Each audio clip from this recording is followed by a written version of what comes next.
1947 में भारत का विभाजन सिर्फ एक राजनैतिक लकीर नहीं थी, ये एक मानवीय त्रासदी थी जिसमें ऐसी हिंसा हुई जिसकी किसी ने कल्पना भी नहीं की थी। लेकिन इतनी बड़ी तबाही का जिम्मेदार आखिर कौन था?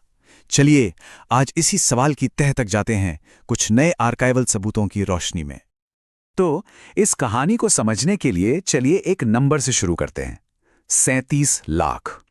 ये उन लोगों का अंदाजा है जो भारत के बंटवारे के दौरान लापता हो गए। सोचिए, ये सिर्फ एक आंकड़ा नहीं है, ये लाखों टूटे हुए परिवार, उजड़ी हुई जिंदगियों की कहानी है। और इसी भयानक मानवीय कीमत ने ये सवाल खड़ा किया कि आखिर गलती हुई कहाँ? तो फिर सवाल वही है, इतनी बड़ी तबाही के लिए जिम्मेदार था कौन? दशकों से इल्जामों का दौर चलता रहा है, लेकिन क्या ये सिर्फ किसी एक इंसान या एक समुदाय की गलती थी, या फिर कहानी इससे कहीं ज्यादा उलझी हुई है? इस सवाल का जवाब ढूंढने के लिए हम इन कुछ हिस्सों पर नजर डालेंगे।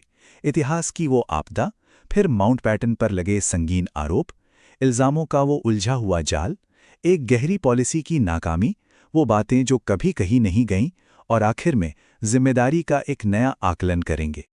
तो चलिए सबसे पहले उस कानूनी दस्तावेज को ही देख लेते हैं जिसने इस पूरे बंटवारे को कागज पर सच कर दिया।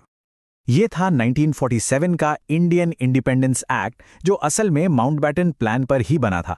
18 जुलाई 1947 को इस पर शाही मोहर लगी और बस इसने ब्रिटिश इंडिया को दो नए देशों में बांट दिया, इंडिया और पाकिस्तान। इसी ने पंजाब और बंगाल को भी दो टुकड़ों में कर दिया और रियासतों से ब्रिटिश राज खत्म कर दिया। देखा जाए तो आने वाले पूरे कहर की नींव इसी कानून ने रखी थी। अब बंटवारे के ठीक बाद एक बहुत ही संगीन इल्जाम सामने आया। हमारी पड़ताल का दूसरा हिस्सा इसी पर है। पाकिस्तान की नई बनी सरकार ने भारत के आखिरी वाइसरॉय लॉर्ड माउंटबैटन पर नरसंहार में शामिल होने का सीधा आरोप लगा दिया। सोचिए, जुलाई 1948 में पाकिस्तान के फाइनेंस मिनिस्टर गुलाम मोहम्मद ने लंदन में प्रेस के सामने साफ-साफ कहा, बंटवारे की घटनाओं को ना रोक पाने का सारा दोष लॉर्ड माउंटबैटन के कंधों पर है। ये कोई छोटा-मोटा बयान नहीं था, ये एक नए बने देश के एक बड़े मंत्री का सीधा हमला था। और ये हमला सिर्फ यहीं नहीं रुका, बल्कि और तीखा होता गया। मुस्लिम लीग से जुड़े डॉन अखबार ने अपने एडिटोरियल में लिखा, सिख साजिश को दबाने में लॉर्ड माउंटबैटन की आपराधिक लापरवाही आधुनिक समय की सबसे भयानक त्रासदियों में से एक के लिए जिम्मेदार थी। यहां पर खास तौर से सिख साजिश शब्द का इस्तेमाल किया गया, जो आगे चलकर इस पूरे मामले का सेंटर पॉइंट बन गया। तो कुल मिलाकर पाकिस्तान के आरोप थे क्या? देखिए, उनका कहना था कि माउंटबैटन कत्लेआम में शामिल थे। उन्होंने हिंसा की प्लानिंग कर रहे सिख नेताओं को गिरफ्तार करने की अपनी ड्यूटी नहीं निभाई। उन्होंने पाकिस्तान को नुकसान पहुंचाने के लिए रैडक्लिफ बाउंड्री अवार्ड में हेरफेर की। और तो और पाकिस्तानी डेलीगेशन ने यूएन में नरसंहार का चार्ज लगाने का पूरा प्लान बना लिया था। ये एक सोचा समझा डिप्लोमैटिक हमला था। तो अब देखते हैं कि इन इल्जामों पर अंग्रेजों का जवाब क्या था। और यहीं से कहानी और भी पेचीदा हो जाती है, क्योंकि उन्होंने जिम्मेदारी से बचने के लिए एक बहुत ही कॉम्प्लेक्स स्ट्रैटेजी अपनाई। यहां पर जिम्मेदारी एक से दूसरे पर डाली जा रही थी। माउंटबैटन ने दावा किया कि सिख नेताओं को गिरफ्तार न करने का फैसला उनका नहीं, बल्कि पंजाब के गवर्नर जेनकिंस का था।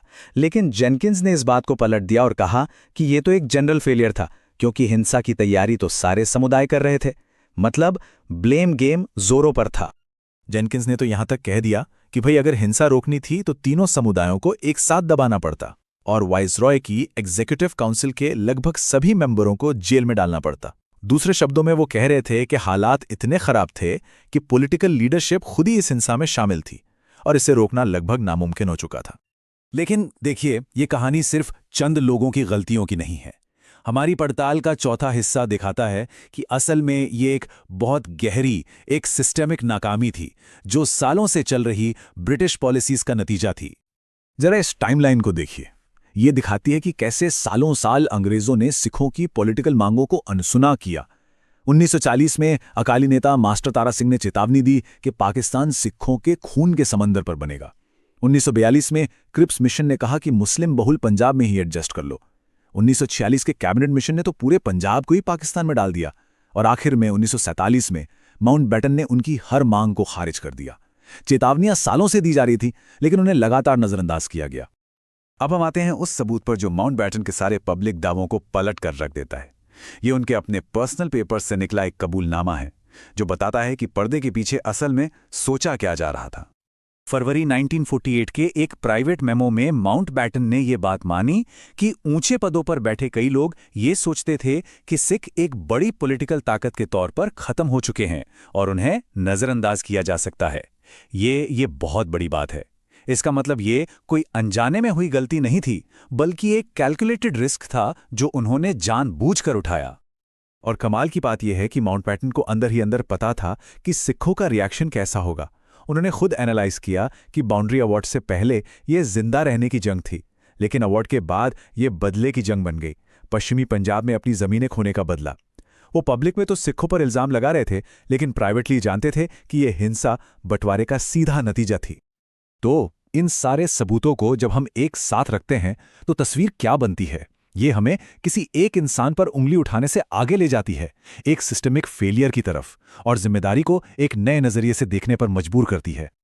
रिसर्चर्स इस पूरी प्रक्रिया को एक नाम देते हैं ब्लेम डिस्प्लेसमेंट। इसका मतलब क्या है? मतलब जब कोई बड़ी तबाही होती है तो उसकी जिम्मेदारी बहुत सिस्टमैटिक तरीके से किसी एक ग्रुप पर डाल दी जाती है। इस मामले में हिंसा का सारा ठीकरा सिखों पर फोड़ दिया गया, जिससे ब्रिटिश, इंडियन और पाकिस्तानी सरकारें तीनों ही सत्ता के ट्रांसफर के नतीजों की अपनी जिम्मेदारी से साफ बच गईं। और इसी तरह इस एकेडमिक पड़ताल का सबसे बड़ा और सबसे पावरफुल निष्कर्ष यह है कि सिख विभाजन की हिंसा के बलि का बकरा बन गए। उन्हें हिंसा के लिए जिम्मेदार ठहराया गया ताकि सत्ता के ट्रांसफर की बड़ी बड़ी नाकामियों पर पर्दा डाला जा सके।